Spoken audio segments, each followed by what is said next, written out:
Hello, my all sweethearts. Welcome back to Tisha's channel. Let's continue The Killer of Mussoorie, episode 5. Okay so पिछले episode में हमने देखा था पारोमिता को कोई किडनैप कर लेती है बट अगेन वही समायरा के पास उसे छोड़ने के लिए आती है। समायरा उसे मिस कर रही थी तो वो उसके क्लोज आती है। पारोमिता को थोड़ी फोर्स फील होती है, वो उसे रोकती है और इसी बीच ये सारी चीज़ें बहुत बिगड़ जाती है। पारोमिता समायरा को स्लैप कर देती है। समायरा बहुत गुस्सा हो गई थी, तभी रूम पे माया आ जाती है।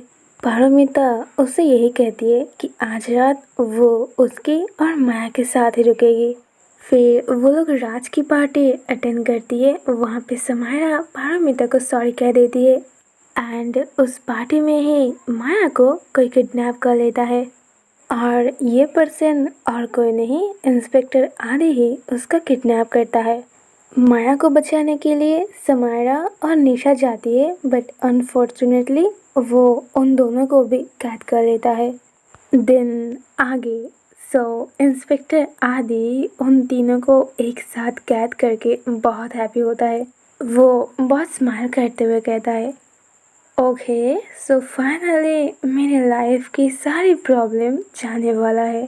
तुम तीनों की वजह से ना मेरी पूरा लाइफ हेल हो चुका है। ना जाके मैं अब चैन से सांस ले पाऊंगा। समाया बहुत गुस्से में कहती है, हाँ चैन की सांस तो मैं तुम्हें बहुत जल्द दिलवाऊंगी, एक बार मेरे हाथ तो खोलो।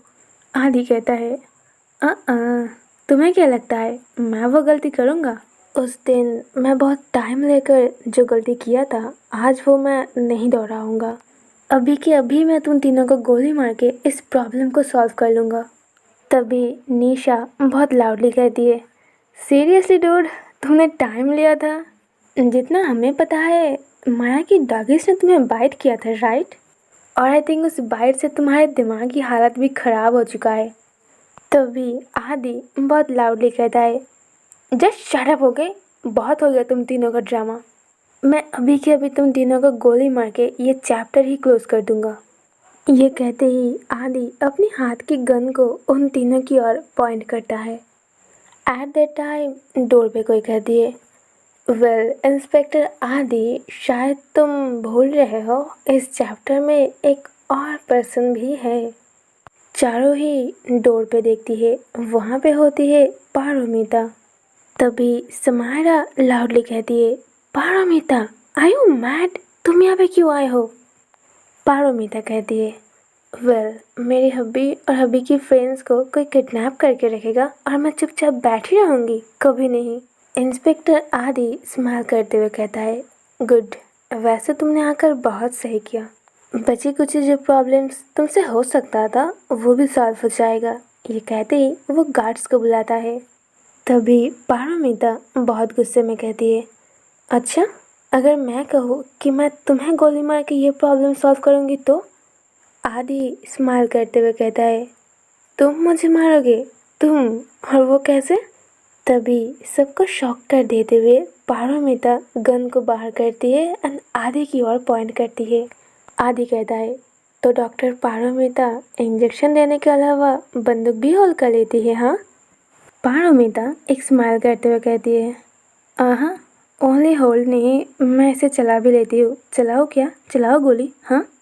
ये कहते ही पारोमिता एकदम सडनली आदि के सामने रखी एक चीज़ पर गोली चला देती है और इधर समायरा भी अपनी रस्सी को ओपन कर चुकी थी एंड साथ में उन दोनों का भी। फिर जल्दी से वो तीनों पारोमिता के पास आ जाती है। समायरा बहुत फर्स्ट उसके हाथ से गन ले लेती है एंड आदि की ओर पॉइंट करती है। समायरा बहुत गुस्से में थी, उसे फ़र्क नहीं पड़ रही थी कि आदि उस पर गोली चला सकता है। वो बिना कुछ सोचे बहुत फास्ट आदि के पास जाती है एंड उसे एक पंच करती है और उसकी हाथ की गन को छीन लेती है एंड अपनी गन को सीधा उसकी हेड पर पॉइंट करती है। एक तो उसने दो मासूम लोगों को खून किया, माया ने जब उन्हें बचाया तो वो माया को ही मारने की कोशिश की।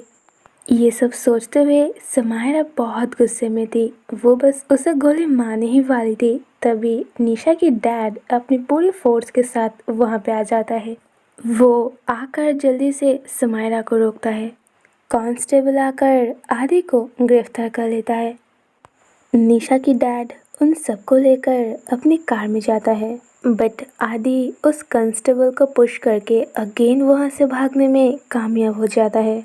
निशा की डैड कहता है, डोंट वरी, मैं जानता था कि वो ऐसा ही कुछ करेगा, इसीलिए मैंने पहले से ही इस पूरी प्लेस पर पुलिस लगा दिया है, तो वो भाग के कहीं नहीं जा पाएगा। बाय द वे, तुम सब ठीक हो, माया भी ठीक है, और आदि के बारे में मत सोचो, उसे पुलिस पकड़ ही लेगा। और बाकी रहे यहाँ की केस, तो वो भी सॉल्व हो चुका है। So back to home, Mussoorie से जाने का टाइम हो चुका है। तो अगले सीन में मॉर्निंग दिखा जाती है। सब लोग अपने बैग पैक करके होटल से बाहर आ जाती है और अपनी कार में बैठ जाती है। अगले सीन में वो लोग रोड पे थी। उनकी कार जब राज के हाउस के सामने आ जाता है तो समाया कार को रोकने के लिए कहता है। वो राज से बात करने के लिए जाती है उसकी केस के बारे में। दिन अगले सीन में वो वापस कार में आ जाती है। पारोमिता बहुत क्यूरियस होकर कहती है, सैम, अब ये मत कहना कि आपने उसकी केस सॉल्व कर ली। बट समाया स्माइल करते हुए नोट करती है। माया, निशा और पारमिता तीनों ही शॉक्ड हो जाती है, कॉज इतने कम टाइम में सैम कैसे किए सब। सो अगले सीन में सब लोग समायरा के घर आती है, कॉज माया की हाउस लंदन पे है और निशा की हाउस दुबई। और इस टाइम पे मसूरी से लौटने के बाद अगेन इतनी दूर जाना, तो इसीलिए समायरा उन दोनों को अपने हाउस में ही रुकने के लिए कहती है। नाउ इवनिंग की टाइम हो रही थी। सब लोग वाइन पीते हुए टीवी देखते हुए चिल कर रही थी। तभी पारोमिता के फ़ोन पर कॉल आती है। कॉल को रिसीव करते ही उसकी स्माइल फेस एकदम चेंज हो जाती है। कॉल पे थी उसकी मॉम, जो कि बहुत गुस्से में शायनी एंड अंजलि की रिलेशनशिप के बारे में पूछ रही थी। कॉल रखते ही समायरा पूछती है, what happened Paro, all okay ना? पारोमिता एकदम सैड फेस के साथ कहती है, no not okay, I think mom को शायनी एंड अंजलि के बारे में सब कुछ पता चल गया है। समायरा एकदम रिलैक्स होकर कहती है, सो व्हाट, अच्छा ही है ना, वैसे भी एक ना एक दिन पता चल ही जाता। पारोमिता कहती है, हाँ बट अब क्या होगा, अगर मॉम को उन दोनों के बारे में पता चल ही गया है तो उनको ये भी पता चल चुका है कि हम सब जानते थे पर हमने हाइड की। समायरा अपनी पारोमिता को हक करते हुए कहती है, डोंट वरी, मैं हूँ ना, अब क्या होगा, उन दोनों की शादी होगी।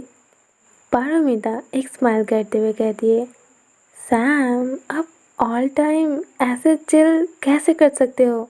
समायरा उसे टाइटली हग करते हुए कहती है, अब जिसकी वाइफ इतनी ब्यूटीफुल होगी वो चिल नहीं करेगी तो क्या सैड होकर बैठी रहेगी? हाँ।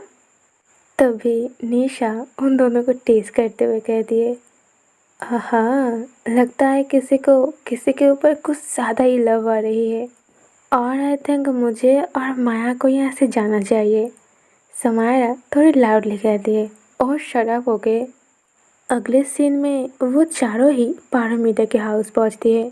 घर पे पहुँचते ही ऑलरेडी हॉल रूम पर पारोमिता की मॉम डैड, समायरा की मॉम डैड, शायनी की मॉम, शायनी खुद एंड अंजलि वहाँ पर मौजूद थी। अंजलि ने रूम की चारों ओर कैंडल जलाई थी। पिछली बार समायरा एंड पारोमिता की शादी समायरा की मॉम नहीं मान रही थी, और इस बार पारोमिता की मॉम उनकी छोटी बेटी अंजलि और शायनी की शादी नहीं मान रही है। पारोमिता अंदर आते ही उसकी मॉम बहुत लाउडली कहती है, Paromita, I can't believe Anjali ने मुझसे हाइड की और तुमने भी। मुझे एक बात समझ नहीं आती है, जब रिलेशनशिप है तो उसे हाइड क्यों करना? एंड अंजलि, मैंने तुम्हें बताया था ना, अगर तुम्हारी भी अपनी दी की तरह कुछ है तो मुझे पहले ही बता देना। मैंने तुमसे पूछा था, तुमने झूठ कहा और डे बाय डे उसे हाइड करते ही गए। फिर वो शायनी की ओर देखते हुए कहती है, एंड तुम्हारी हरकतें देख के लगता तो नहीं है कि तुम रिलेशनशिप में भी रह सकते हो। शायनी जल्दी से अंजलि के पीछे आती है एंड अंजलि जल्दी से अपनी गर्लफ्रेंड को प्रोटेक्ट करते हुए कहती है, मॉम प्लीज़, आपको जो कहना है ना आप मुझसे कहो, उसे मत कहो। तभी समायरा की मॉम पारोमिता की मॉम से कहती है, सी, देखा आपने, कुछ दिन पहले जब समायरा की शादी हो रही थी तो जब मैंने पारोमिता को कुछ कहा तो समायरा ऐसे ही अपनी गर्लफ्रेंड को प्रोटेक्ट कर रही थी। एंड नाउ वही मोमेंट वापस आ गई है। पारोमिता की मॉम को बहुत गुस्से में देखकर अब समायरा सामने आती है। एंड नाउ समायरा की बात तो पारोमिता की मॉम को अब मान नहीं होगी, कॉज वो तो उनकी कुछ लगती है ना। Okay, so finally Paromita, Samaira, Nisha, Maya, shiny, Anjali and इस बार समायरा की मॉम भी पारोमिता की मॉम को मना लेती है। अगले सीन में उन दोनों की वेडिंग हॉल दिखाई जाती है। सारे गेस्ट आ चुकी थी बट समायरा किसी और के लिए वेट कर रही थी। एंड फाइनली वो पर्सन आता है, वो और कोई नहीं राज होता है। राज भी शॉक्ड में था और इधर समायरा को छोड़ के पारोमिता, माया और निशा भी। अगले सीन में शायनी एंड अंजलि की वेडिंग हो रही थी एंड इन पांचों की इम्पॉर्टेंट कन्वर्सेशन, जहाँ पे राज कहता है, आई एम जस्ट शॉक्ड, मेरी केस मैं आपको देने वाला हूँ, ये आपको पहले से ही पता था। हाउ, कैसे? दैट्स मीन आप उस पर्सन को भी जानते हो जो मुझे मारना चाहता है, वो कौन है? एंड आप इतनी श्योर कैसे हो कि वो अब मुझे नहीं मारेगा? समायरा उसके शोल्डर पे हाथ रखते हुए कहती है, डोंट वरी राज, मैंने अगर कह दिया कि वो कुछ नहीं करेगा, दैट्स मीन वो कुछ भी नहीं करेगा। सो राज ओके कहता है, समायरा को थैंक्स कहता है एंड अपनी मसूरी के लिए निकल जाता है। राज के जाते ही समायरा को पारोमिता, माया एंड निशा एकदम टाइटली होल्ड कर लेती है। निशा जल्दी से कहती है, बहुत हो गया समायरा, अब हमें बता भी दो तुम क्या कर रहे हो और ये सब कुछ क्या हो रही है। तुम उस किलर को जानते हो जो उसे मारने वाला है और तुमने कह दिया कि वो नहीं मारेगा, मतलब वो नहीं मारेगा, इसका क्या मीनिंग है?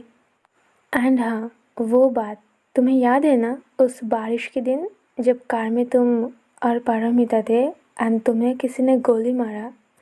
कश्मीर पर तुमने कहा था कि टाइम आने पर तुम बताओगे। से टाइम आ चुका है, प्लीज़ हम सबको बता भी दो यार। बट समायरा तो इतनी जल्दी सब कुछ नहीं बताने वाली है।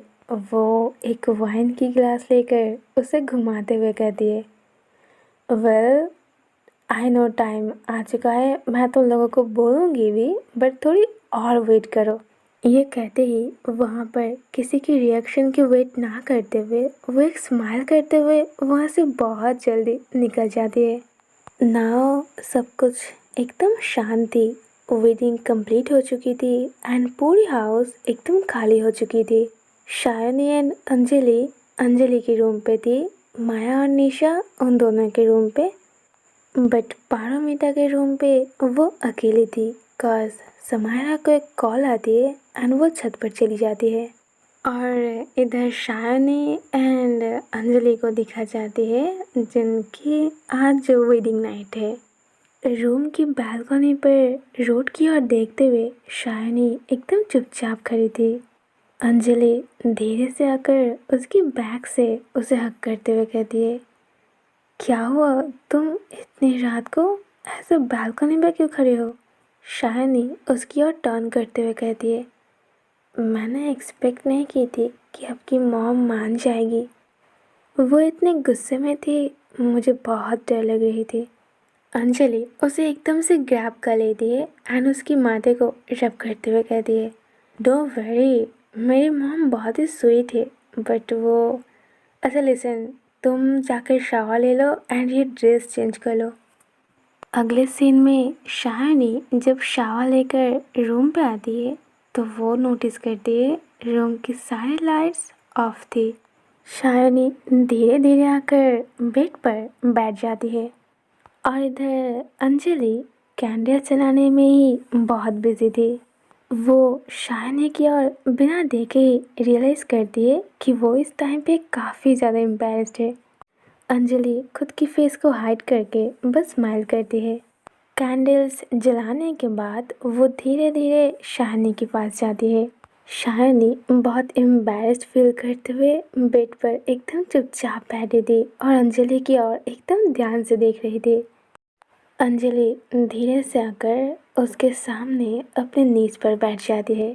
फिर उसके दोनों हाथ को होल्ड करके उसे किस करते हुए कहती है, I am glad that you here. College canteen पर बैठे वो क्यूट सी लड़की जिसे देखकर मेरी हार्ट बीट एकदम तेज हो गई थी, नाउ वो मेरी वाइफ है। शालिनी एकदम सरप्राइज्ड होकर कहती है, मतलब आपने भी मुझे नोटिस की थी। शालिनी उसकी गालों पर किस करते हुए कहती है, ऑफ कोर्स, अब मेरी फ्यूचर वाइफ को मैं नहीं नोटिस करूँगी तो कौन करेगी, हाँ। अंजलि जो उसकी कॉलेज की सीनियर थी उनके साथ ना उसकी वेडिंग एंड ये सारी बातें सुनकर शालिनी बहुत ब्लशिंग करती है। बट अंजलि उसके हाथ को छोड़ती है एंड धीरे से उसके शोल्डर को होल्ड करती है एंड उसे किस करती है। अपने लिप पर अंजलि की ब्रीदिंग महसूस करते हुए शालिनी की ब्रीदिंग धीरे धीरे हाई हो जाती है। इधर अंजलि उसे किस करके उसके साथ आई कांटेक्ट करती है। फिर वो अपनी नीज से उठकर शालिनी के नेक को होल्ड करती है एंड उसके लिप पे जाके बाइट करती है एंड धीरे धीरे प्रॉपरली वो उसके लिप पर अपने लिप को मूवमेंट करते हुए शालिनी को किस करती है। फिर उसे किस करते हुए ही वो अपने हाथ को मूव करते हुए शालिनी के शोल्डर पर रखती है एंड धीरे धीरे उसे बेड पर सुला देती है एंड अपने दोनों हाथ से उसकी दोनों हाथ होल्ड करती है एंड उसे बेड पर प्रेस करती है। अंजलि जब उसे किस करने के बाद उसके नेक पर किस करने के लिए जाती है तो शालिनी बहुत शाय फील करती है एंड जल्दी से वो बेड से उठकर विंडो की ओर चली जाती है। इधर अंजलि उतनी रिएक्ट नहीं करती है बट वो थोड़ी सरप्राइज्ड है। शालिनी जो कि इतनी नॉटी गर्ल है वो इतनी ज़्यादा शाय फील कर रही है। वो टेबल से एक कैंडल लेकर उसके पीछे जाती है एंड उसकी नेक की एकदम क्लोज जाके कहती है, इट्स स्ट्रेंज, मेरी नॉटी गर्ल शाय गर्ल कब से बन गई। शालिनी बहुत ब्लशिंग करती है, वो टर्न करती है एंड अंजलि को एकदम हग कर लेती है। अंजलि भी अपने हाथ से उस कैंडल को रखती है और शालिनी को एकदम ग्रैब कर लेती है। शालिनी अंजलि से थोड़ी छोटी होने की वजह से वो अंजलि की एकदम चेस्ट पर थी। वो फील कर रही थी अंजलि की हार्ट बीट बहुत फास्ट थी। शालिनी की लिप्स एकदम अंजलि की चेस्ट पर थी। अंजलि धीरे धीरे शालिनी की पूरी हेयर पीछे करती है एंड उसके नेक पर किस करती है। अंजलि की वार्म लिप्स उसके नेक पर पड़ते ही उसे गूज़बम्प्स आ जाते हैं। अंजलि धीरे से उसके नेक पर किस करते हुए शालिनी को बाइट करती है। वो जैसे ही शालिनी को बाइट करती है शालिनी की पूरी बॉडी एकदम शेक करती है और इधर शालिनी के लिप्स अंजलि की चेस्ट पर होने की वजह से वो उसकी चेस्ट पर बाइट कर लेती है। फिर दोनों एक दूसरे की ओर आई कांटेक्ट करते हैं एंड अगेन एक दूसरे को किस करना स्टार्ट करती है। दोनों एक दूसरे को किस करते हुए बेड में आती है। अंजलि शालिनी को बेड पर पुश करती है एंड उसकी टॉप पे जाती है और उसके दोनों हाथ को बेड पर प्रेस करके उसकी लिप पर, उसकी गालों पर, उसके नेक पर, उसके शोल्डर पर एंड उसकी चेस्ट पर किस करती है। अंजलि उसे किस करते हुए उसकी राइट हैंड को वो शालिनी की वेस्ट पर रखती है एंड धीरे धीरे वो अपने हाथ को ऊपर करती है एंड स्लोली स्लोली मूवमेंट करती है। अंजलि की राइट हैंड जैसे ही उसकी वेस्ट पर से ऊपर उठ रही थी शालिनी की हार्ट बीट एकदम बढ़ जाती है। वो काफ़ी ज़्यादा ब्रीदिंग करती है एंड उसकी पूरी बॉडी बस शेक कर रही थी। अंजलि अपने लेफ्ट हैंड से शालिनी के शोल्डर को होल्ड करते हुए उसे किस करती है एंड राइट हैंड को वो उसकी बॉडी पर रख के उसे धीरे धीरे मूवमेंट करती है। शालिनी को अपनी बॉडी पर गूज़बम्प्स महसूस होती है। वो बहुत ब्रीदिंग करते हुए अंजलि को बहुत फास्ट बेड पर फ्लिप करती है एंड वो अंजलि की टॉप पर आ जाती है। वो उसकी टॉप पर आते ही अंजलि की दोनों हाथ को बेड पर टाइटली प्रेस करती है एंड बहुत फास्ट उसे किस करना स्टार्ट करती है। शाइनी की किस अंजलि के किस से भी बहुत ज़्यादा पैशनेट थी। शाइनी बहुत बोल्ड तरीके से अपनी लिप को उसके लिप पर मूवमेंट करती है। अंजलि बस शॉक में थी कॉज कुछ टाइम पहले शाइनी काफ़ी ज़्यादा शाय फील कर रही थी एंड नाउ शाइनी की किस इतने डीप थी कि अंजलि की आंखें एकदम खुली रह जाती है। शाइनी अंजलि को एकदम प्रॉपरली एंड एकदम पैशनेटली किस करती है। शाइनी को पता भी नहीं थी कि वो अंजलि को कितने टाइम से किस कर रही थी। बहुत टाइम बीत जाने के बाद वो अंजलि के लिप्स को छोड़ती है एंड उसके साथ आई कांटेक्ट करती है। अंजलि बहुत सरप्राइज्ड होकर कहती है, are you okay? What was that? कुछ टाइम पहले तो तुम बहुत शाय फील कर रहे थे एंड यू नो ना, तुम्हारे पेरेंट्स और मेरे पेरेंट्स ये जानते हैं कि तुम्हारी बिहेवियर एकदम बच्चों जैसी है और उसे रिलेशनशिप के बारे में कुछ भी नहीं पता है। बट दे डोंट नो कि उनकी बेटी मुझसे भी ज़्यादा जानती है एंड बहुत अच्छी तरीके से जानती है। शाइनी स्माइल करते हुए अपने लिप को प्रेस करती है एंड एक स्माइल करते हुए कहती है, वेल आई शो यू मैं और क्या क्या जानती हूँ। अंजलि एकदम शॉक्ड में हो जाती है। रूम की टेम्परेचर एकदम हाई हो जाती है। शाइनी अपने लिप को लिक करते हुए अंजलि की ओर देखती है एंड धीरे धीरे उसके नीचे जाती है। अंजलि खुद को एकदम बेड पर रिलीज कर देती है और सीलिंग की ओर देखती है और सीन उनकी रूम की विंडो से होकर बाहर नाइट के नेचर में चली जाती है। और यहाँ पे the killer of Mussoorie episode 5 and होती है। Okay so the killer of Mussoorie episode 6 होगी इस स्टोरी की लास्ट एपिसोड। इस स्टोरी की सीज़न 2 मिस्ट्री ऑफ कैरेक्टर में इशिता को गोली किसने चलाई थी एंड नाउ सीज़न 3 की ये मास्क पर्सन कौन है और इतने दिनों से सारे खून कौन कर रही थी और राज को मारने की कोशिश कौन कर रहा था, उसे पारोमिता कैसे जानती है, ये सारी राज जानेंगे द किलर ऑफ मसूरी की लास्ट एंड फाइनल एपिसोड में। सो मिलते हैं नेक्स्ट वीडियो में एंड या if you like this video please give it a like and also subscribe to the channel. See you soon in next video. Love you guys, take care, bye bye, good night.